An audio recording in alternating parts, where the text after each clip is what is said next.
ध्यायेदाजानुबाहुं धृतशरधनुषं बद्धपद्मासनस्थं पीतं वासोवसानं नवकमलदलस्पर्धिनेत्रं प्रसन्नं वामाङ्कारूढसीतमुखकमलमिळल्लोचनं नीरदाभं नानालङ्कारदीप्तं दधतमुरुजटामण्डलं रामचन्द्रम्।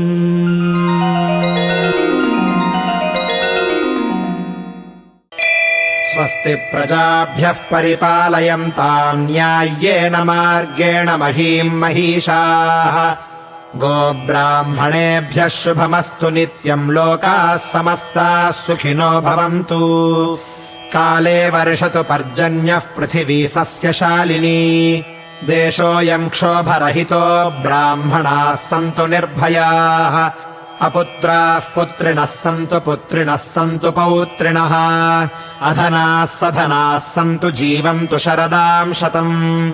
चरितम् रघुनाथस्य शतकोटिप्रविस्तरम्। एकैकमक्षरम् प्रोक्तम् महापातकनाशनम्। शृण्वन् रामायणम् भक्त्या यः पादम् पदमेव वा स याति ब्रह्मणस्थानम् ब्रह्मणा पूज्यते सदा। रामाय रामभद्राय रामचन्द्राय वेधसे रघुनाथाय नाथाय सीतायाः पतये नमः। यन्मङ्गलम् सहस्राक्षे सर्वदेव नमस्कृते वृत्रनाशे समभवत्तत्ते भवतु मङ्गलम्। यन्मङ्गलम् सुपर्णस्य विनता कल्पयत्पुरा अमृतम् प्रार्थयानस्य तत्ते भवतु मङ्गलम्। मङ्गलम् कोसलेन्द्राय महनीय गुणात्मने चक्रवर्तितनूजाय सार्वभौमाय मङ्गलम्। अमृतोत्पादने दैत्यान् घतो वज्रधरस्य यत् अदितिर्मङ्गलम् प्रादात् तत्ते भवतु मङ्गलम्। त्रीन् विक्रमान् प्रक्रमतो विष्णोरमित तेजसः यदासीन्मङ्गलम् राम तत्ते भवतु मङ्गलम्। ऋषयः सागराद्वीपा वेदालोकादिशश्च ते मङ्गलानि महाबाहो दिशन्तु तव सर्वदा। कायेन वाचा मनसेन्द्रियैर्वा बुद्ध्यात्मना वा प्रकृते स्वभावात् करोमि यद्यत् सकलम् परस्मै नारायणायेति समर्पयामि।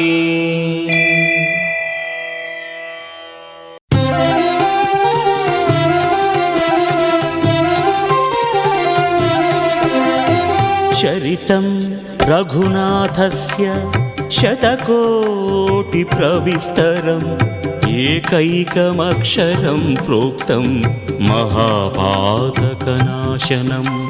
ध्यात्वा नीलोत्पलश्यामं रामं राजीवलोचनं जानकी लक्ष्मणोपेतं जटामकुटमण्डितम्। सासितूणधनुर्बाणपाणिं रक्तं चरान्तकम् स्वलीलया जगत्त्रातुम् आविर्भूतमजं विभुं। रामरक्षां पठेत् प्राज्ञः पापघ्निं सर्वकामदां। शिरो मे राघवः पातु फालं दशरथात्मजः।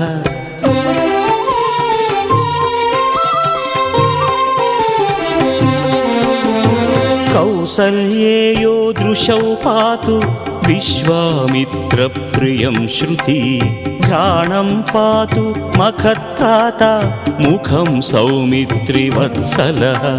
जिह्वां विद्यानिधिः पातु कण्ठं भरतवन्दितः।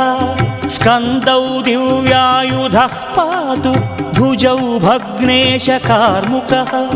करौ सीतापतिः पातु हृदयं जामदग्न्यजित्।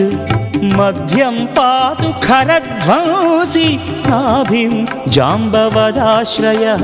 सुग्रीवेशः कटिं पातु सक्थिनी हनुमत्प्रभुः। ऊरू रघुत्तमः पातु रक्षः कुलविनाशकृत्।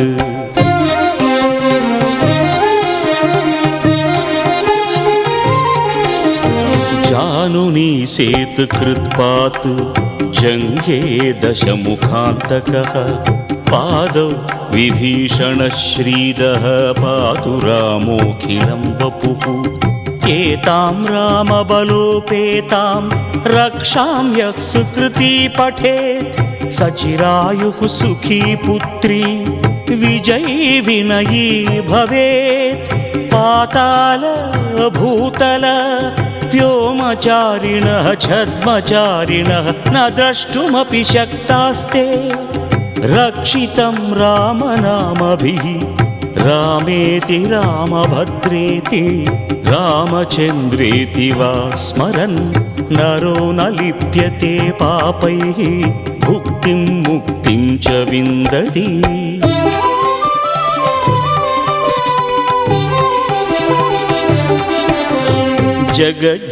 जगज्जैत्रैकमन्त्रेण रामनाम्नाभिरक्षितं यः कण्ठे धारयेत् तस्य करस्थाः सर्वसिद्धयः वज्रपञ्जरनामेदं यो रामकवचं स्मरेत् अव्याहताज्ञः सर्वत्र लभते जयमङ्गलम् आदिष्टवान् यथा स्वप्ने राम रक्षामि मां हरः तथा लिखितवान् प्रातः प्रबुद्धो बुधकौशिकः रामः कल्पवृक्षाणां विरामः सकलापदाम् अभिरामः त्रिलोकानां रामः श्रीमान् सनः प्रभुः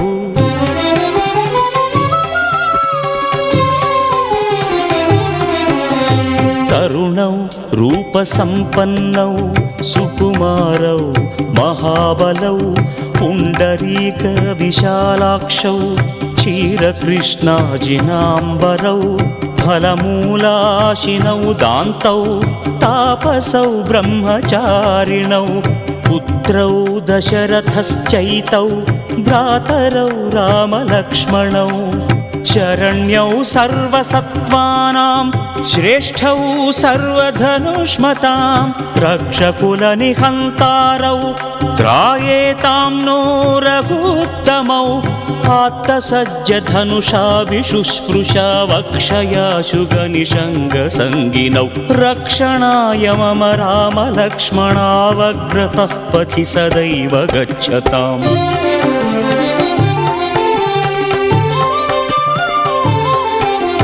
सन्नद्धः कवची खड्गी चापबाणधरो युवा गच्छन् मनोरथन्नश्च रामः पातु स लक्ष्मणः रामो दाशरथिशूरो लक्ष्मणानुचरो बली काकुत्स्थः पुरुषः पूर्णः कौसल्येयो रघुत्तमः वेदान्तवेद्यो यज्ञेशः पुराणपुरुषोत्तमः जानकी वल्लभः श्रीमान् अप्रमेय पराक्रमः इत्येतानि जपन्नित्यं मद्भक्तः श्रद्धयान्वितः अश्वमेधादिकं पुण्यं सम्प्राप्नोति न संशयः रामं दूर्वादळश्यामं पद्माक्षं पीतवासनं स्तुवन्ति नामभिर्दिव्यैः न ते संसारिणो नराः मारुते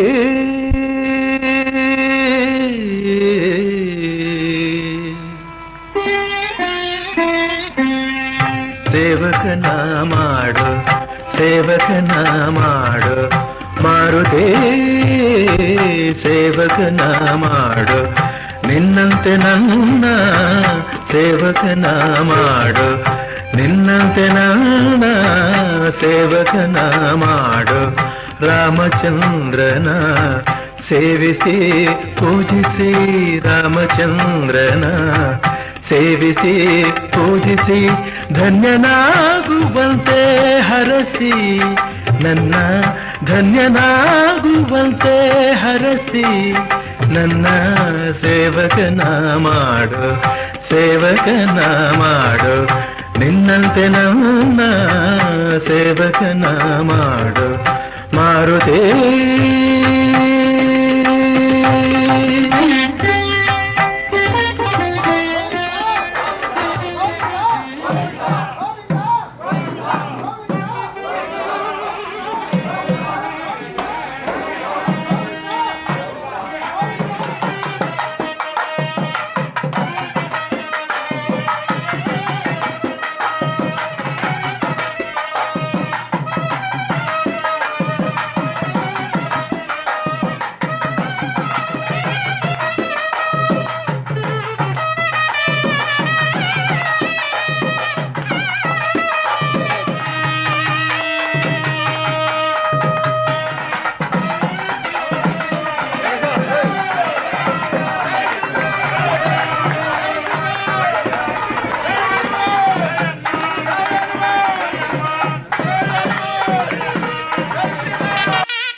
जगदानंदकारक जय जानकी प्राणनायक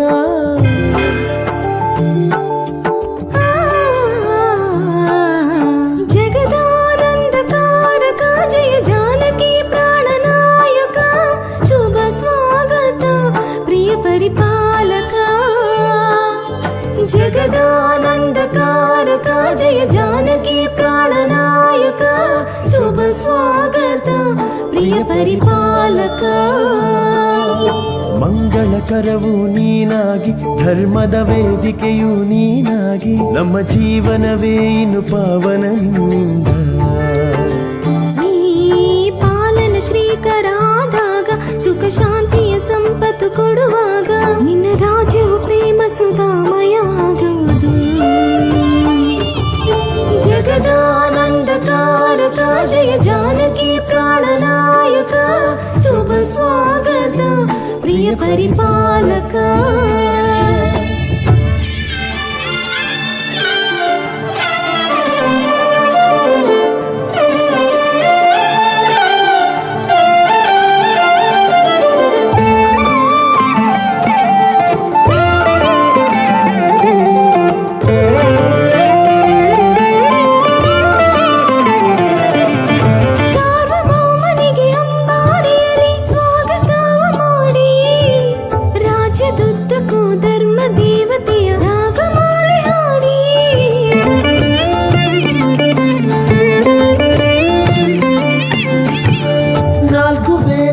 ಬ್ರಹ್ಮ ತತ್ವವನ್ನು ಬ್ರಹ್ಮ ಋಷಿ ನುಡಿದರು ನ್ಯಾಯ ದೇವತೆ ಶಂಕ ಓದುವಾಗ ಮಳೆಯ ಸುರಿಸಿ ರಾಜಮುಕುಟ ಸಿಂಗಾರಕ್ಕೆ ನವರತ್ನದಂತಿರುವ ರಾಜನು ಸೂರ್ಯವಂಶ ಸಿಂಹಾಸನ ಪುಳಕೀತಗೊಂಡು ಅಭಿನಂದನ ಸಾಮ್ರಾಜ್ಯ ಲಕ್ಷ್ಮಿಯೇ ಪಾದ ಸ್ಪರ್ಶಕ್ಕೆ ಪರ್ವತಳಾದನು जगदानंदकारक जय जानकी प्राणनायक शुभ स्वागत प्रिय परिपालक जगदानंदकारक जय जानकी प्राणनायक शुभ स्वागत प्रिय परिपालक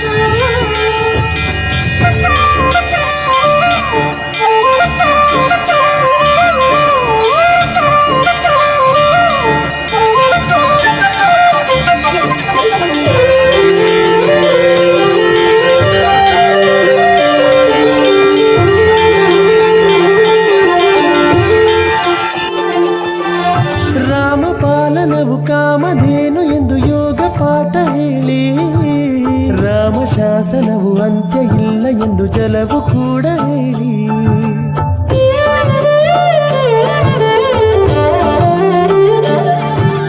ರಾಮ ದರ್ಶನವು ಜನ್ಮಧನ್ಯ ಎಂದು ಕಲ್ಲಿಗೂ ತಿಳಿದಿದೆ.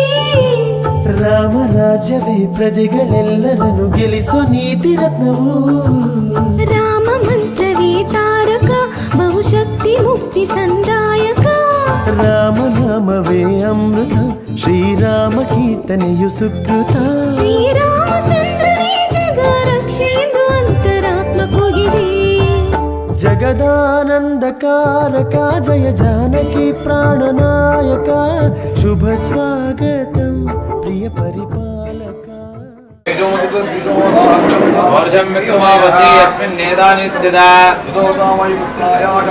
हनुमान्तेन हारेण शिशुवे वानरसभाः ततोऽधर्मान् दभ्यां नीलया